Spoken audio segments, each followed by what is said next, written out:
चलो उतरो उतरो उतरो, लास्ट स्टॉप है, चलो चलो चला चला, लास्ट स्टॉप है, गाड़ी आगे नहीं जाएगी।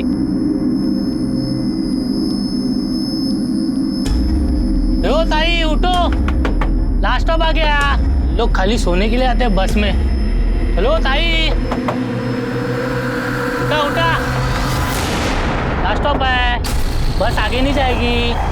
ओ ताई, ओ ताई।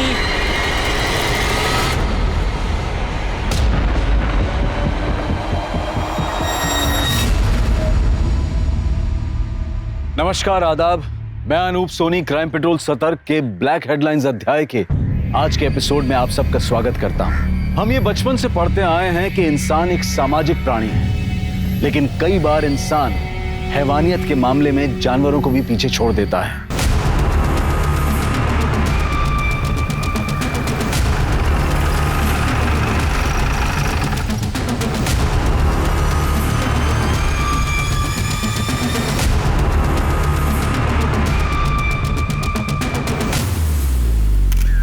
सर 32-34 साल की लगती है, बॉडी की पहचान नहीं हुई है। इसके साथ और कोई नहीं था? नहीं सर, ये कंडक्टर है। जब सुबह यहाँ बस रुकी, इसमें सबको उतारा, देखा ये मरी हुई थी। ये कहाँ से चढ़ी? अब ये बस तो सूरत से चली थी।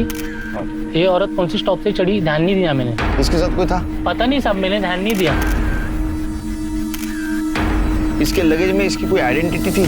नहीं सर, इसके पास कोई लगेज ही नहीं था। कमाल है श्री के, एक औरत मुंबई में आने वाली बस में चढ़ती है और उसके साथ लगेज नहीं? सर मुझे लगता है कि हार्ट अटैक हुआ होगा। नहीं शिरके, इसका गला दबा के मारा गया है। ये देखो मार्क, मुझे लगता है इसी शॉल से इसका गला दबाया गया है। हो सकता है सर। वैसे सर ये सीट के नीचे ये आधी खाई हुई दाबेली मिली है, और ये टिकट औरत के आंचल में बंधा हुआ था। ये दाबेली को फॉरेंसिक के लिए भेज दो और सारे पुलिस स्टेशन में इसका फोटो सर्कुलेट कर दो। और देखो आज के दिन में कोई मिसिंग कंप्लेंट है क्या। और एक काम करना, सूरत से लेके मुंबई तक के जितने भी बस स्टैंड है वहां का सीसीटीवी फुटेज कलेक्ट करो। आखिर ये औरत है कौन? गायत्री पानी दे। हाँ अली।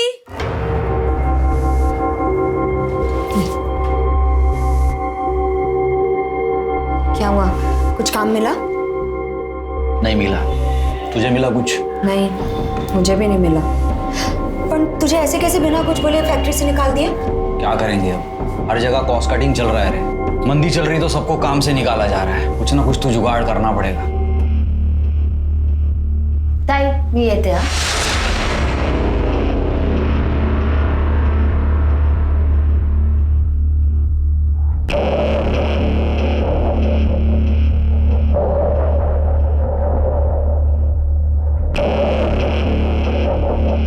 कैसे निकलती है रे तेरी बहन घर से? तो कुछ बोलती क्यों नहीं उसको? छोड़ना उसको। अरे क्या छोड़ना, कैसा दिखता है वो लिपस्टिक?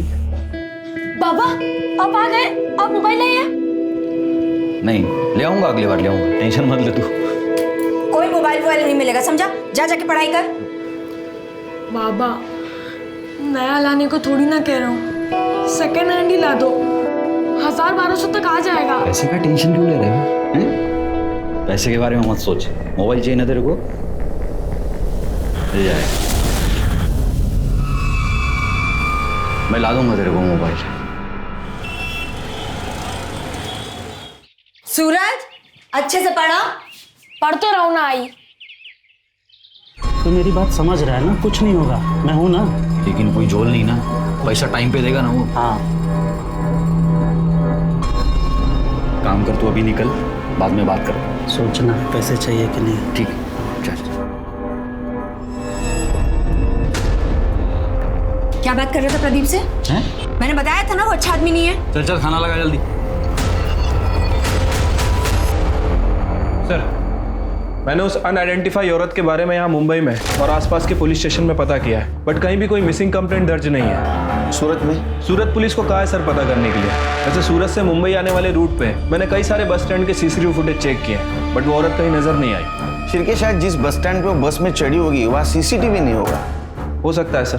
तुम्हें अजीब नहीं लगता शिरके, लाश के पास उसका कोई लगेज नहीं मिला? सर अजीब तो है, लेकिन ये भी हो सकता है कि जिसने उस औरत का मर्डर किया वो उसका लगेज लेकर चला गया। मुझे लगता है इसका पता हमें सूरत से ही लगेगा। सूरत? मैं सूरत कैसे जा सकती हूँ? नहीं नहीं, ये मेरे से नहीं होगा। मैं सूरत नहीं जाऊंगी। अरे तो हम क्या करेंगे फिर? मैं क्या फांसी लगा लूं क्या? घर की हालत कैसी है वो तो जानती है तू। अरे अच्छा खासा चल के कहाँ मारा है, सूरत से तो मना कर रही है अभी। अरे मैं खुद भी चला जाता हूँ वहाँ, लेकिन उनकी 12 साल की बेटी है, उसे संभालने के लिए उन्हें औरत ही चाहिए। पर ये सूरत, हाँ, इसकी देखभाल कौन करेगा और तुझे कौन संभालेगा यहाँ? अरे तो इसे ले जाना अपने साथ सूरत, वहीं के किसी स्कूल में इसका दाखिला करा देना और घर ये संभाल लेगी यहाँ। क्यों?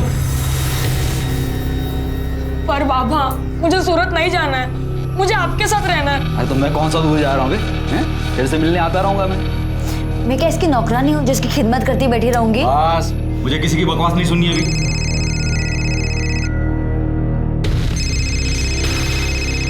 चलो सामान भरो, कल सुबह निकलना है।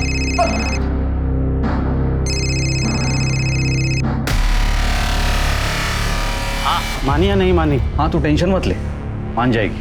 चल ठीक है।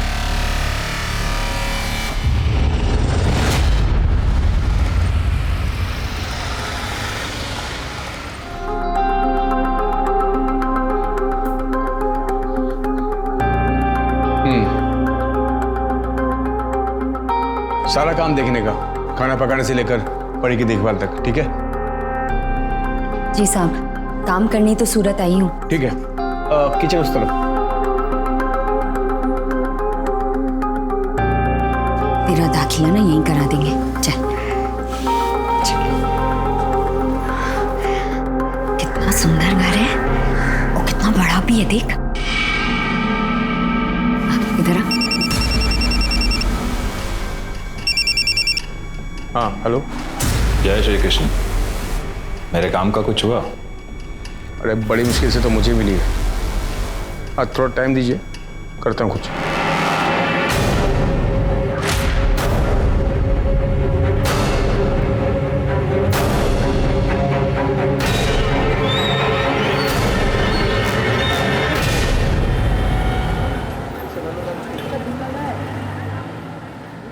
सर, उस औरत की पीएम रिपोर्ट आ गई है।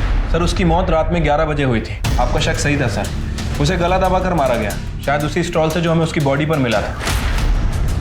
और सर, रिपोर्ट में यह भी मेंशन है कि वो 1 महीने प्रेग्नेंट थी। उसने लास्ट फूड दाबेली खाया था। तो स्पॉट पे हमें जो आधी दाबेली मिली थी उसी ने खाई थी? नहीं सर, वो दाबेली नॉर्मल थी, लेकिन जो उसके पेट में दाबेली मिली है उसमें अफीम मिली थी। इनफैक्ट उसकी बॉडी में अफीम के ट्रेसेस भी मिले। वो औरत अफीम लेती थी सर। ऐसा कैसा होगा शिरके? वो माँ बनने वाली थी, ऐसे हालत में कोई नशा क्यों करेगा? अफीम क्यों खाएगी? ठीक तो है ना? हाँ, खाना खाया तूने? हाँ आ जाऊंगी, लेकिन अभी ना तू सिर्फ अपनी पढ़ाई पर ध्यान दे। चल रखती हूँ। तुम्हारी लोग भी ना गाली बच्चे की फिक्र करती है। तूने खीर खाई? नहीं। तो मैं देता हूँ। अरे नहीं नहीं, मुझे नहीं चाहिए। मैं देता हूँ ना तेरे को।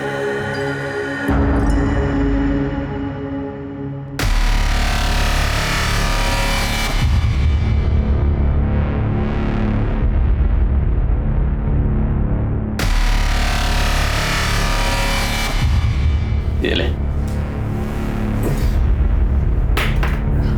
अरे खा ले, अच्छी बनी है।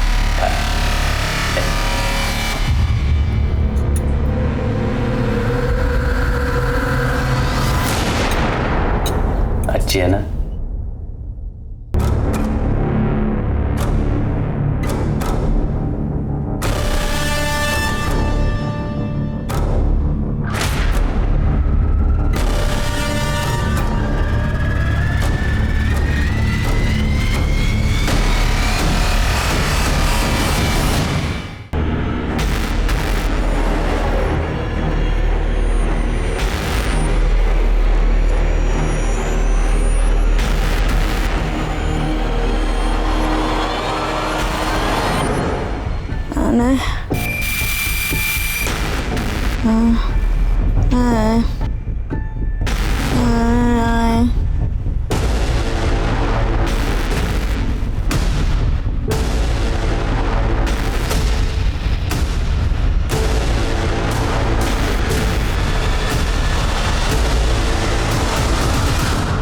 कोई भी इंसान अपनी मर्जी से अपने घर परिवार से दूर नहीं रहता है।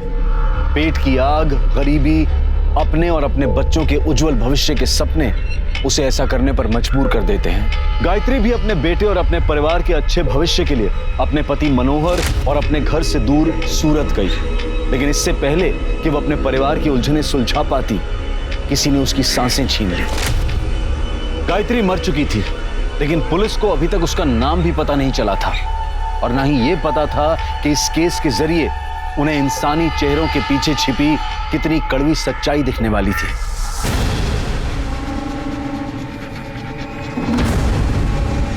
चिरके, कुछ पता चला? सर न्यूज़पेपर में उस औरत की फोटो सर्कुलेट करा दी, बट अभी तक कोई अपडेट नहीं मिली। साहब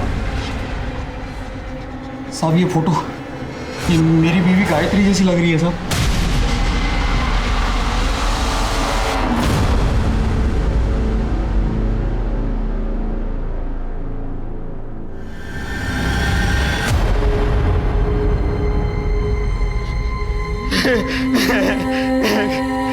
गायत्री, गायत्री, आपकी पत्नी इतने दिनों से गायब थी, आपको पता नहीं था? नहीं पता था साहब, वो तो सूरत में थी ना। सूरत में क्या कर रही थी? वो सूरत में काम वाली बाई का काम करती थी और 1 महीने से हमारी बातचीत भी नहीं हो रही थी और उसकी तनख्वाह के पैसे बराबर से मिल रहे थे अभी तक, इसलिए मुझे लगा कि वो ठीक ही होगी। कमाल है, वो माँ बनने वाली थी, 1 महीने की प्रेग्नेंट थी, आपको उसकी कोई चिंता नहीं थी? नहीं साहब, आप ये क्या बात कर रहे हैं साहब? 2 महीने से तो मैं उसको मिला भी नहीं, वो प्रेग्नेंट कैसे हो सकती है साहब? आपसे जरूर कोई गलती हुई है साहब। मेडिकल रिपोर्ट है हमारे पास, हमसे कोई गलती नहीं हुई। हो सकता है आपकी बीवी किसी और के साथ। नहीं साहब, ये नहीं हो सकता साहब, मेरी गायत्री ऐसी बिल्कुल नहीं थी साहब, वो मुझसे बहुत प्यार करती थी और मेरे बेटे सूरज में तो उसकी जान बसती थी साहब। वो इतना बड़ा धोखा हम लोगों को नहीं दे सकती साहब।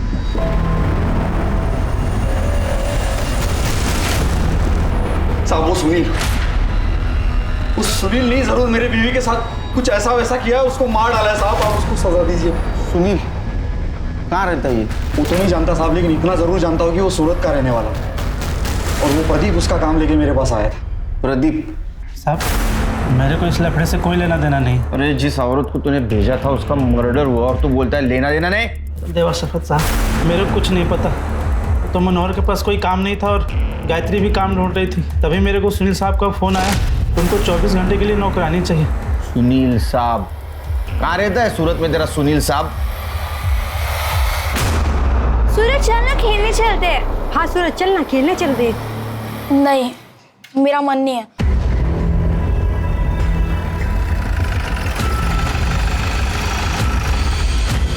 बाबा, अब किधर थे बाबा? मैं आपका कब से इंतजार कर रहा था, मुझे आपके साथ जाना है। तुझे कोई दिक्कत तो नहीं हुई है? मैं ठीक हूँ बाबा, पर आप मुझे अपने साथ ले चलो और आई को भी ले लो। हाँ बेटा, मैं तुझे भी ले चलूंगा, मैं सब ठीक कर दूंगा बेटा।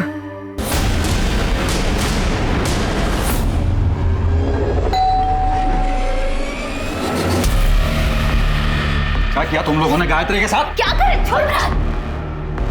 ये कौन है? ये मेरी साली है साहब, कंचन। साली? ये यहाँ क्या कर रही है? ये इधर ही रहती थी गायत्री के साथ। क्या हो क्या रहे हैं आप लोग? सर तू सुनील? हाँ मैं सुनील हूँ। तेरे घर की मेड गायत्री, उसका मर्डर हुआ है। सर गायत्री यहाँ बहुत अच्छे से काम कर रही थी, फिर कुछ दिन बाद वो अपनी बहन कंचन को यहाँ लेकर आई थी। सांबी मेरी छोटी बहन है, अब जवान लड़की को घर पे अकेला कैसे छोड़ती, इसलिए यहाँ ले आई। साहब, जब तक इसे कोई नौकरी नहीं मिलती तब तक क्या ये यहाँ रह सकती है? हाँ हाँ बिल्कुल, क्यों नहीं। गायत्री, तुम पूरे घर को इतनी अच्छी तरह संभालती हो, परी का ख्याल रखती हो, उसे माँ का प्यार देती हो, तुम्हारे लिए तो इतना कर ही सकता हूँ ना मैं। बिल्कुल रह सकती है, ठीक है। 1 मिनट। हाँ सर बोलिए। सुन, जब तक यहाँ है काम में हाथ बटाना, समझी? गायत्री वापस मुंबई क्यों जा रही थी? मुझे नहीं मालूम सर। कमाल है, वो तुम्हारे घर में काम करती थी और तुम्हें नहीं मालूम? एक्चुअली पिछले 1.5 महीने से वो हरीश भाई के घर में काम करती थी। कौन हरीश भाई? लीजिए ना, ये हरीश भाई हैं और ये कुमुद भाभी। कुमुद भाभी माँ बनने वाली है, तो उन्हें फुल टाइम मेड की जरूरत है। हाँ, ये अनमोल किसी काम का नहीं है, हमारे गांव का है, बस घर के काम में हाथ बटा देता है। लेकिन कुमुद की जिम्मेदारी किसी को लेनी होगी। हाँ साहब, ये है ना मेरी छोटी बहन कंचन, घर का सारा काम जानती है, ये सब कुछ संभाल लेगी। आप लोग इससे बातें कीजिए, मैं आप लोगों के लिए चाय लेकर आती हूँ।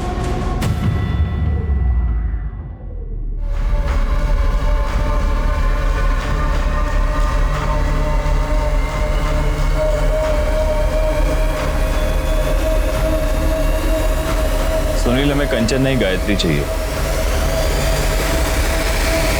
अच्छा, तो तुमने तुम्हारे घर से उसको हरीश के घर में भेजा? हाँ सर, वो गायत्री को वो लोग अपने घर ले गए थे काम करवाने के लिए। फिर बाद में गायत्री कंचन को यहाँ छोड़कर गई थी। अब सूरज भी यहीं रहता है सर। ये सब कुछ कंचन मासी की वजह से हुआ है। तुम ऐसा क्यों बोल रहे हो सूरज? क्योंकि मासी ने ही सुनील अंकल को फंसाया था।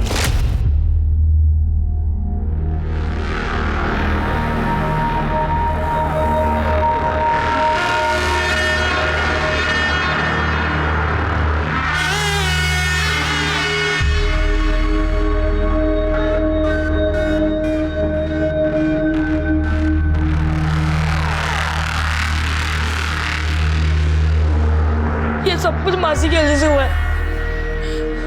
ना ही वो सुनील अंकल को फंसाती और ना ही मुझे छोड़ के कहीं और काम करने जाती। सूरज, तो ये कैसी बातें कर रहा है? मैं तुझसे कितना प्यार करती हूँ। बाबा, मुझे आपके साथ जाना है। जाएंगे। जब तक मैं तुम लोगों को अंदर ना करवा दूं, तब तक मैं सूरत से बाहर नहीं जाऊंगा। गायत्री अफीम लेती थी? क्या बात कर रहे हैं साहब? नहीं सर, वो बहुत ही सीधी औरत थी सर। ये तुम्हारा हरीश भाई, इसका फोन नंबर और एड्रेस दो। 98205। सर, ये नंबर तो बंद है। एड्रेस बताओ।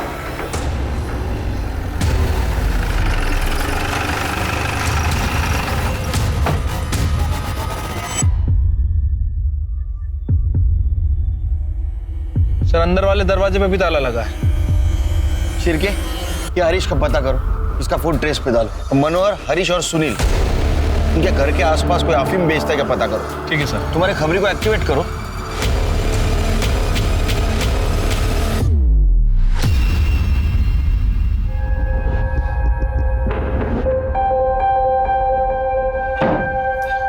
सूरज, खाना लाया बेटा, चल खा ले पहले। मुझे परी से बात करनी है।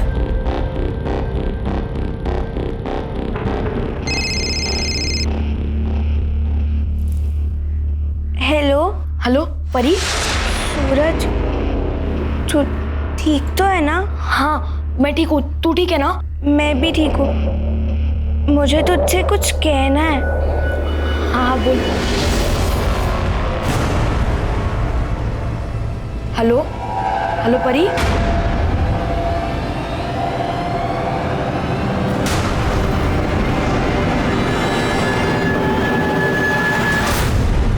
अच्छा सुन, अभी हाल में तूने किसी औरत को अफीम बेची है क्या? किसी औरत को? हाँ। नहीं भाई, क्या हुआ? अच्छा, इन दोनों में से किसी को बेचा है क्या? इन दोनों में से किसी को नहीं बेचा है, लेकिन एक बार दिनेश को पूछ लेना। अच्छा, कहाँ मिलेगा दिनेश? दिनेश अपने एरिया में। दिनेश भाई, यहाँ एक औरत रहती है गायत्री, तुमने उसे अफीम बेचा है क्या? मैं कोई अफीम नहीं बेचता। क्या भाई, कल्पेश ने बताया मुझे तुम्हारे बारे में। वैसे मैं ये किसी और सिलसिले में पूछ रहा हूँ। अफीम बेचता हूँ, पर ऐसे किसी औरत को नहीं बेचता। अच्छा। ये सुनील और हरीश है, इन दोनों में से किसी को बेचा है क्या? देख भाई, मेरे बंधे हुए 5-7 ग्राहक है, बस उन्हीं को देता हूँ, ऐसे किसी को नहीं देता। सर, यहाँ सूरत में सुनील, कंचन, गायत्री और हरीश, इनके कॉल डिटेल्स और लोकेशन डिटेल्स आ गई है। और मुंबई से मनोहर के। सर, ये गायत्री और हरीश, इनका फ़ोन पिछले 1 महीने से बंद है। सुनील के फ़ोन में कुछ भी सस्पिशियस नहीं मिला है, लेकिन ये मनोहर हमें घुमा रहा है सर। मतलब? सर, अगर मनोहर के कॉल लोकेशन की माने तो जिस दिन गायत्री का मर्डर हुआ, मनोहर की लोकेशन सूरत की थी, सूरत में सुनील के घर के पास। और सर इतना ही नहीं, उसके बाद उसका फ़ोन स्विच ऑफ हुआ और नेक्स्ट डे मुंबई में ऑन हुआ। ये मनोहर सूरत में क्या कर रहा था और उसने ये बात हमसे छुपाई क्यों? हाँ साहब, मैं सूरत आया था, लेकिन साहब मैं क्या करता, मैं सबको कब से बोल रहा था कि एक बार गायत्री से मेरी बात करा दो, लेकिन कोई बात ही नहीं करा रहा था साहब। हेलो कंचन, तू मेरा फोन क्यों नहीं उठाती रे? गायत्री किधर है? मेरी उससे बात करा जा रहा हूँ। ताई को तुझसे कोई बात नहीं करनी है। सुनील का एड्रेस पता नहीं था तेरे को? नहीं साहब। प्रदीप ने नहीं बताया? सब प्रदीप से कोई बात ही नहीं हो पा रही थी और गायत्री का कहीं पता ही नहीं चल रहा था, इसलिए मैं उसे ढूंढने यहाँ आ गया था। और यहाँ आके फोन स्विच ऑफ कर दी? नहीं साहब, फोन बंद नहीं किया, मेरा बैटरी खराब हो गया था फोन का साहब। उस दिन मैं सारा दिन उसका फोटो ले लेके सबको दिखा रहा था, गायत्री को ढूंढ रहा था साहब, लेकिन जब उसका कहीं कुछ पता नहीं चला तो फिर अगले दिन मैं मुंबई वापस आ गया। क्यों? कांचन से एड्रेस नहीं पूछा तुमने? साहब वो कुछ बताने के लिए तैयार ही नहीं थी। क्यों नहीं बताया कि वो गायत्री का एड्रेस? वो घटिया आदमी है साहब, जो बार बार फोन करता लेकिन सिर्फ गंदी बात करने के लिए। मैं कह रही हूँ साहब, उसी ने कुछ किया है। जब ताई सुनील साहब के यहाँ काम करने गई थी, उसने तो मेरे ऊपर हाथ भी डाला था, तभी तो ताई गुस्सा हुई थी। गायत्री, अरे रुक ना, मेरी बात तो सुन। तो मेरी बात क्यों नहीं सुनती गायत्री? अरे मैंने कुछ नहीं किया। क्या करना बाकी रह गया? ये मेरी छोटी बहन है और तू इस पे हाथ डाल रहा था। बस सूरत में तेरे बारे में सोच सोच के मैं मर ही जा रही थी। कितना भरोसा किया तुझ पे और तू ये ऐसे नोच रहा था। अरे लाल नहीं बांट ली तुला। अरे गायत्री, मैंने कुछ नहीं किया, सुनो तो। तभी तो ताई मुझे सूरत लेके गई थी सुनील साहब के पास। साहब मैंने उसके साथ कुछ नहीं किया साहब, वो झूठ बोल रही है। उसने गायत्री से भी झूठ बोला है।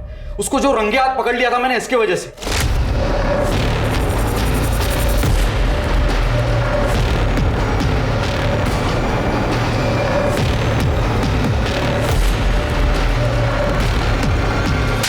धंधेवाले का घर समझ के रखा है तू।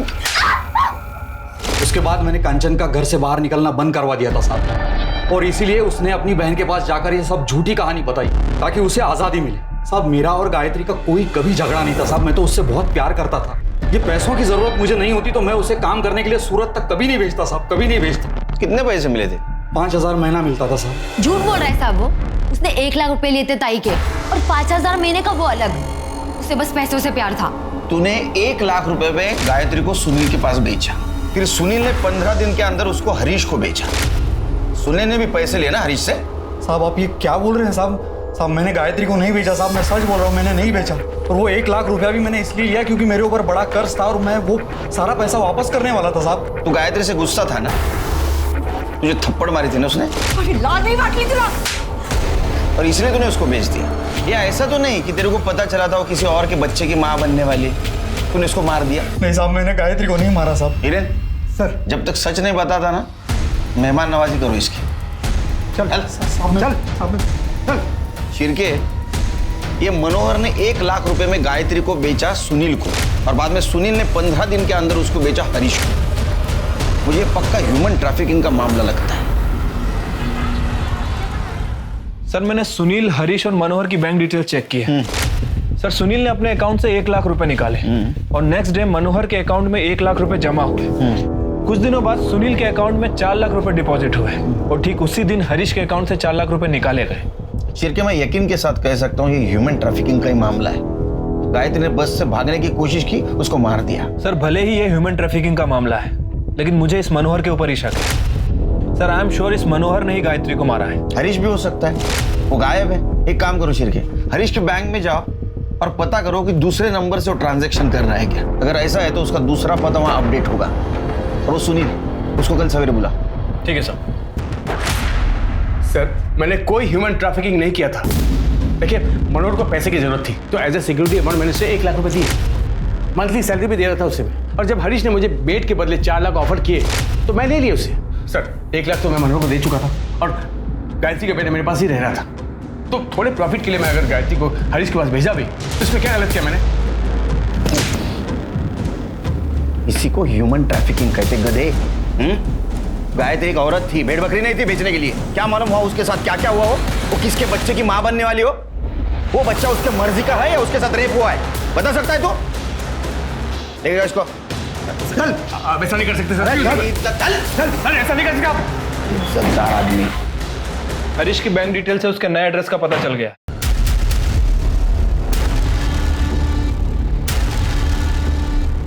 अरे ये गायत्री को किसने मारा? अरे तू इतना दिमाग मत लगा। कैसे दिमाग नहीं लगाए? तू ही तो खरीद कर लाया था उसे।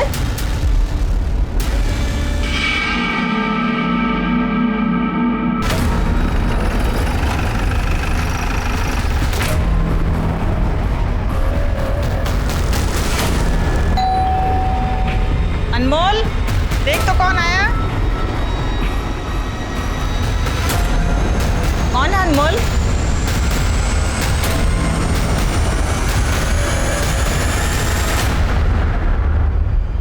गायत्री तुम्हारे यहाँ काम करती थी? जी। हमारी बहू प्रेग्नेंट है, उसकी देख रेख के लिए हमने उसे काम पर रखा था। 5 दिन से पता नहीं कहाँ चली गई थी, हमें आज ही न्यूज़पेपर में पता चला। वो 5 दिनों से गायब है और आप लोगों ने पता करने की कोशिश नहीं की? सर मुझे लगा खुद आ जाएगी। उसको सुनील से खरीदा था ना, उसके बदले में पैसे दिए थे ना तूने सुनील को? नहीं सर, वो गायत्री के लिए पैसे नहीं दिए थे सर, वो मैंने उसे लोन दिया था। झूठ मत बोल, तूने उसको सुनील से खरीदा था, उसके बाद में तूने तेरा मोबाइल नंबर और तेरा एड्रेस दोनों भी चेंज कर दिए। सर वो दूसरा नंबर जामनगर का है ना, वहाँ से बहुत सारे फोन आते रहते हैं, इसलिए फोन बंद रखा हुआ था। हमें घर की तलाशी लेनी है। सर आप ऐसे कैसे तलाशी ले सकते हैं? मुझे मालूम था तुम्हारे जैसा होशियार आदमी ये बोलेगा, इसलिए हम सर्च वारंट लेके आए। दिखा।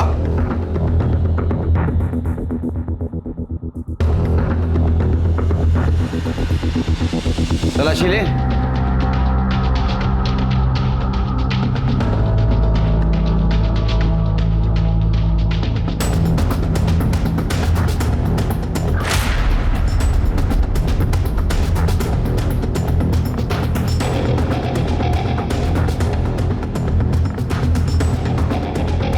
अफीम मिली है सर।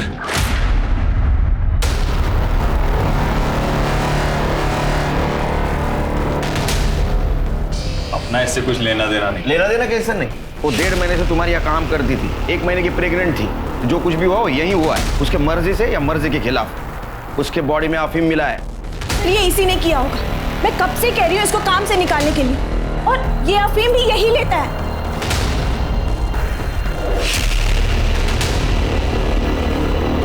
गायत्री के साथ कुछ किया?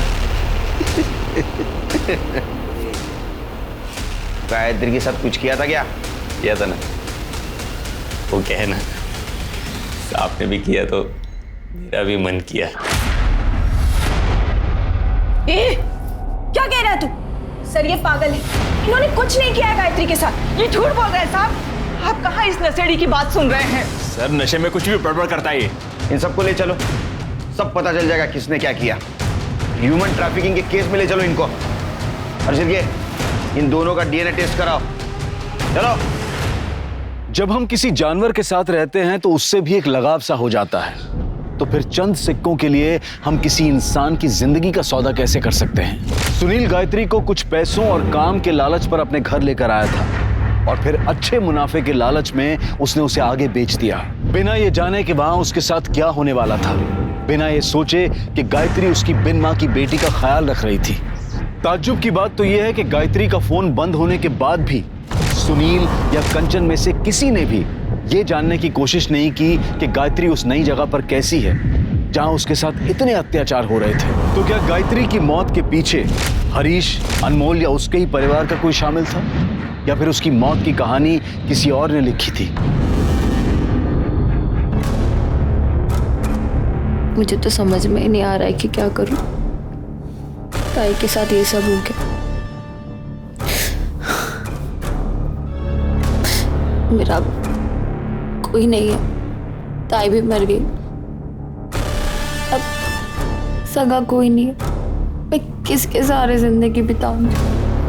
तुम फिक्र मत कर, सब ठीक हो जाएगा। मैं जानती थी आप सब ठीक कर देंगे। आप करेंगे ना मुझसे शादी? तू पागल हो गई है क्या? एक तो तेरी बहन की वजह से जिंदगी बर्बाद हुई पड़ी है, इतनी मुश्किल से बेल मिली है मुझे। ये मत भूल तू इस घर की नौकरानी है, जब तक साथ है हंसी खुशी रहे। तुझसे शादी नहीं कर सकता मैं। तो इतने दिनों से तुम मुझे यूज कर रहे थे।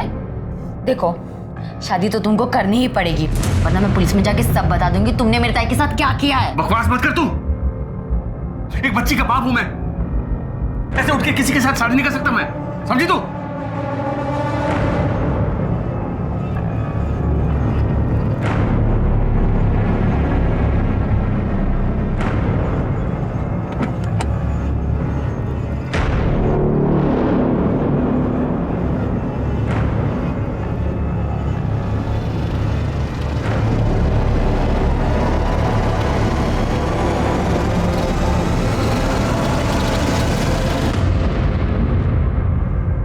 सर गायत्री की डीएनए रिपोर्ट आ गई है। गायत्री के पेट में हरीश का ही बच्चा था। इसका मतलब अनमोल सही कह रहा था, पहले हरीश ने उसके साथ रेप किया, बाद में अनमोल ने। हाँ सर,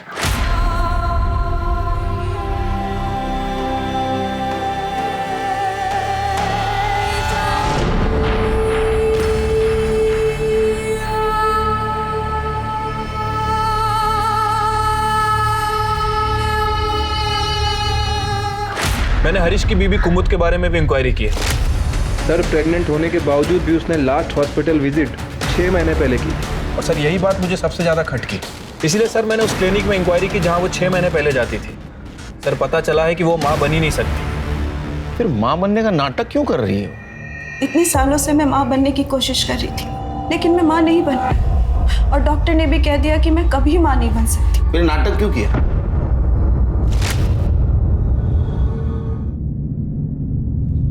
गायत्री। अरे मालिक, आपको कुछ चाहिए? गायत्री, मुझे जो चाहिए वो तुम ही दे सकती हो। जी मैं समझी नहीं। मुझे बच्चा चाहिए। भाभी, आप तो खुद पेट से हैं। देखना आपको ना चांद जैसा बेटा होगा।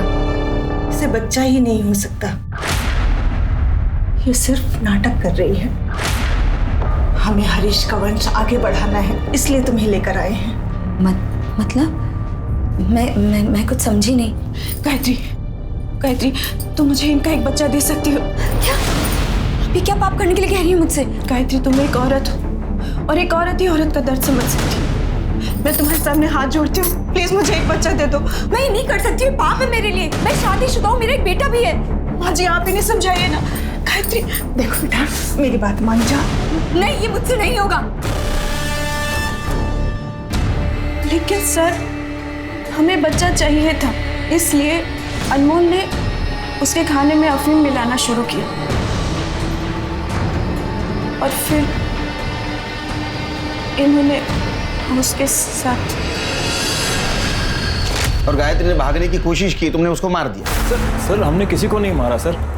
मैं और मेरी बीवी और मेरी माँ, हम लोग बाहर गए हुए थे और जब घर पर वापस आए ना तो घर में गायत्री थी और ना ही अनमोल। अनमोल?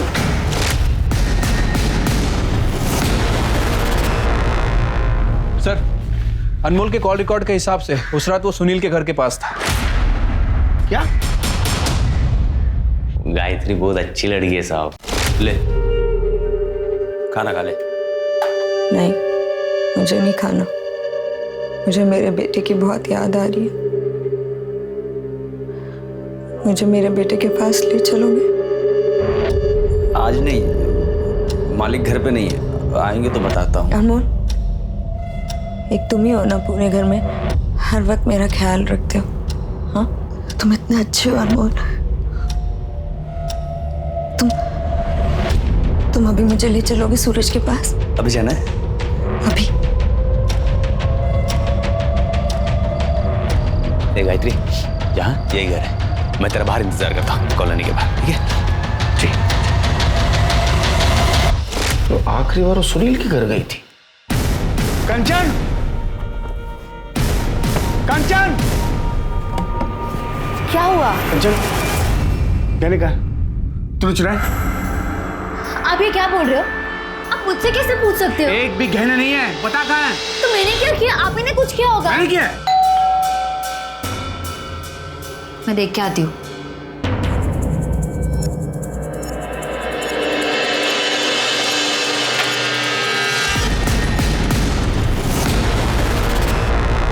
सर, मेरे घर में चोरी हुई है और आप लोग फिर से मुझे उठा रहे हैं यहाँ पर।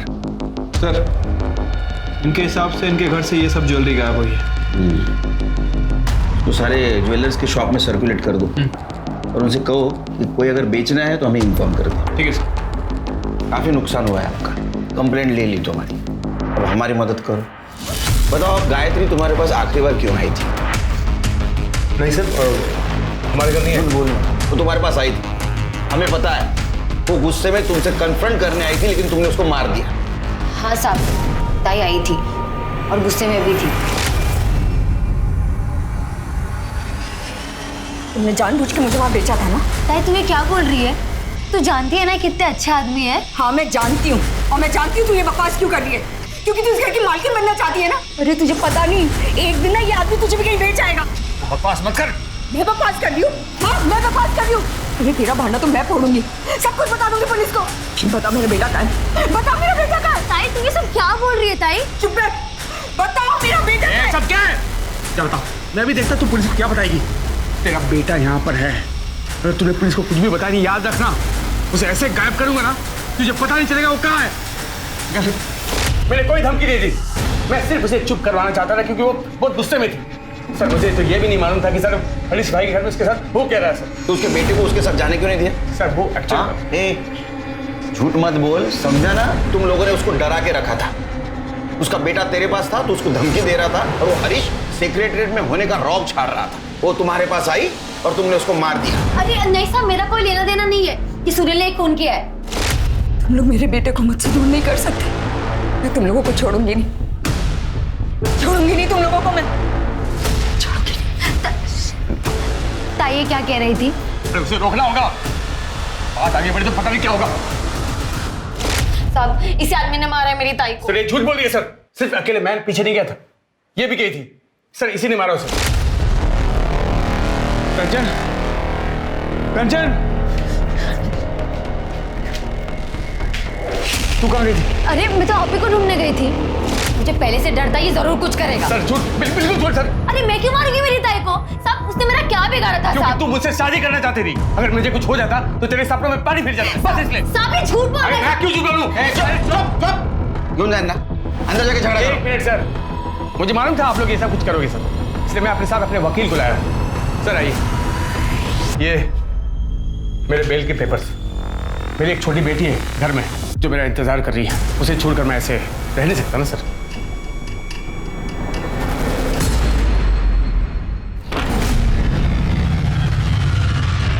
परी,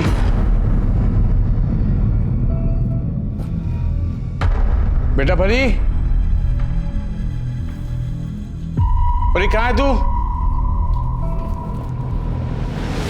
परी बेटा कहाँ चली गई? परी,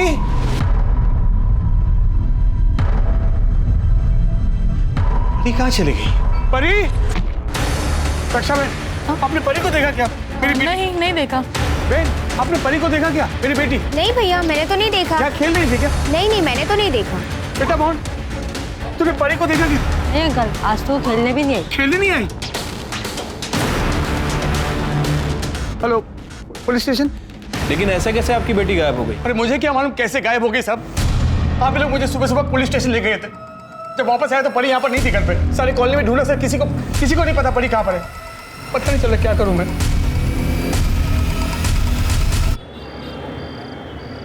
बच्ची का कुछ पता चला?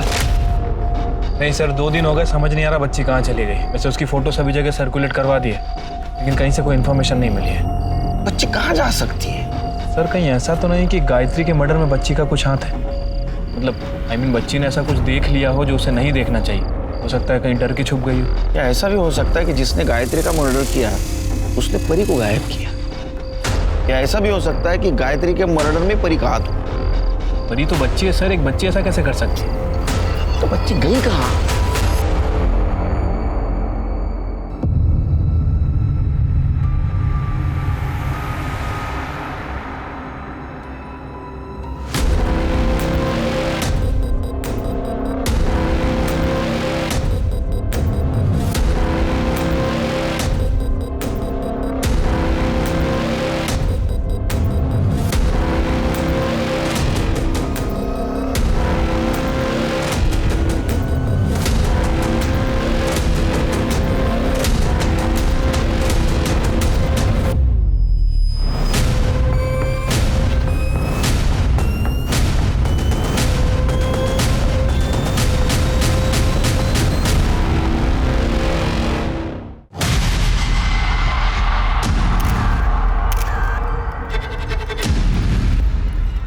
सर गला दबा के मारा गया।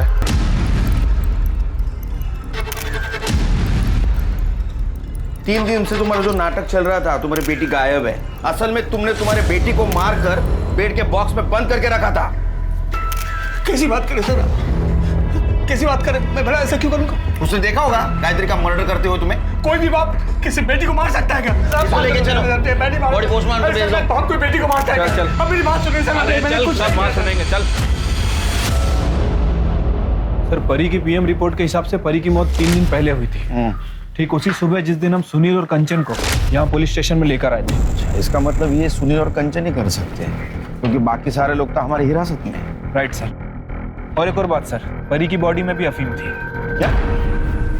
इसका मतलब पहले परी को अफीम दिया गया, वो बेहोश होने के बाद दुपट्टे से उसका गला दबाया गया गायत्री की तरह। एक मिनट। हेलो, ठीक है सर। सुनील के घर से जो गहने चोरी हुए थे उसे कोई बेचने आया है। कौन? साहब मुझे कुछ नहीं पता। तेरे को कुछ नहीं पता तो ये गहने कहाँ से आए तेरे पास? ये गहने कहाँ से आए? साहब ये गहने मेरे बेटे ने मुझे लाके दिए। उसने किसी को अफीम बेची थी। इसके बेटे को लेकर आओ। मोहन, तुमने किससे अफीम बेची थी? तुमने मोहन से अफीम खरीदी थी?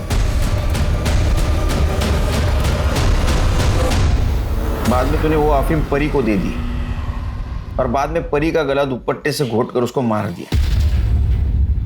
मैंने कितनी बार कहा है, तूने गलत किया है। मैं पापा को सब बता दूंगी। तू वो सब छोड़, तू बैठ। हाँ ये देख, मैं तेरे लिए लड्डू लाया हूँ, तुझे पसंद है ना? ये खा। मैंने भी खाया है, बहुत मस्त है, ये ले। मैं नहीं खाऊंगी। अच्छा ठीक है, तू जैसा चाहती है मैं वैसा ही करूँगा। मैं उनको सब कुछ सच बता दूंगा। अब खुश है? ये ले, ये खा।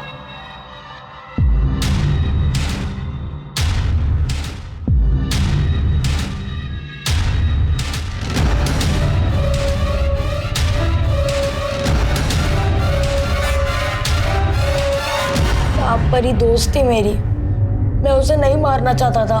फिर क्यों मारा? आई की वजह से। मेरी आई अच्छी नहीं थी। उसने सुनील अंकल के घर से जाने के बाद मुझे एक फोन तक नहीं किया था। फिर मुझे एक दिन वो नौकर दिखा, मैं उसका पीछा करते करते घर तक चला गया। मुझे बस खुश कर दे, तुझे रानी बना के रखूंगा। बहुत गंदी थी वो, और वो उस रात मुझसे मिलने भी आई थी। सूरज, सूरज चल यहाँ से मेरे साथ। नहीं, तू गंदी है, दूसरे लोगों के हाथ सोती है। तूने पापा को धोखा दिया है और तू मुझे भी छोड़ के गई थी। ये क्या बोल रहा है बेटा तू? मैं तुझे सब कुछ बता दूँ, तू बस चल यहाँ से मेरे साथ। सूरज नहीं। सूरज, सूरज। फिर वह मोहन के वहां गया उससे अफीम लेने। मोहन ने कहा अफीम खाकर कुछ समझ नहीं आता है, नशा हो जाता है। आई सूरज, आई मैं तेरे साथ चलूंगा। ठीक है, चल, हाँ, चल। लेकिन मेरे पास तो एक ही टिकट है और पैसे भी नहीं है। सुन, तू एक काम कर, ये जो पीछे वाला दरवाजा होता है ना, जहाँ से अंदर आते, तू ना चुपचाप से अंदर आ जा।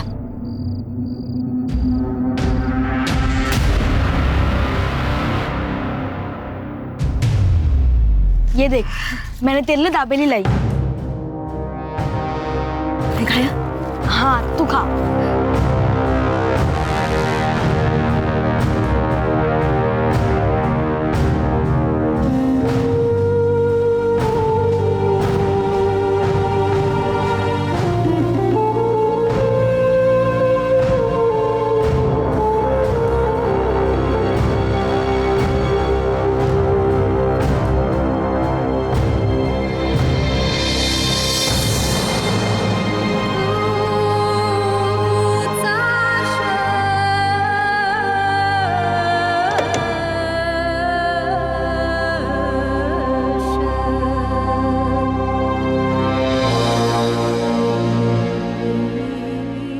परी ने मुझे आई के पीछे जाते देखा था, और जब उसे पता चला आई को किसी ने मार दिया है, वो मेरे पीछे पड़ गई कि वो अपने पापा को सब सच बता देगी। और मोहन भी मेरे पीछे पड़ गया था, वो अफीम के पैसे नहीं दिए थे ना।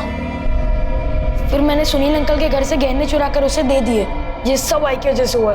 मेरी आई बहुत गंदी थी, बहुत गंदी साहब, बहुत गंदी थी वो। तुम्हारी आई गंदी नहीं थी, तुम्हारे आई ने तुम्हें और तुम्हारे बाबा को बिल्कुल फंसाया नहीं था। अरे वो तो खुद किस्मत की मारी थी, वो तो खुद तुम्हें अच्छा भविष्य देना चाहती थी, और उसके लिए उसने क्या किया, क्यों किया, उसके साथ क्या क्या हुआ, ये समझने के लिए तुम बहुत छोटे हो। तुम्हें सिर्फ इतना कहूंगा कि तुम्हारी आई बिल्कुल गलत नहीं थी और तुमने उसे मार दिया। और उसके जाने के बाद उसके साथ कम से कम नफरत तो मत करो। गायत्री और परी के खून के इल्जाम में सूरज को सुधार गृह भेजा गया। सूरज के दोस्त मोहन को भी अफीम बेचने के जुर्म में 6 महीने के लिए सुधार गृह भेजा गया। भले ही गायत्री की हत्या सूरज के हाथों हुई हो, लेकिन उसके गुनहगार और भी बहुत से लोग थे। हर इंसान अपने वंश को आगे बढ़ाना चाहता है, लेकिन हरीश ने अपनी इस चाहत को पूरा करने के लिए जो गायत्री के साथ हैवानियत दिखाई, उसके लिए उसे जितनी कड़ी सजा मिले वो कम है। अब मैं अनूप सोनी आपसे विदा लेता हूं। फिर मुलाकात होगी क्राइम पेट्रोल सतर्क के ब्लैक हेडलाइंस अध्याय में एक और नए केस के साथ। और याद रखें, क्राइम और आपके बीच में सिर्फ इतना फर्क है कि आप कितने सतर्क हैं। सतर्क रहें, सुरक्षित रहें। जय हिंद।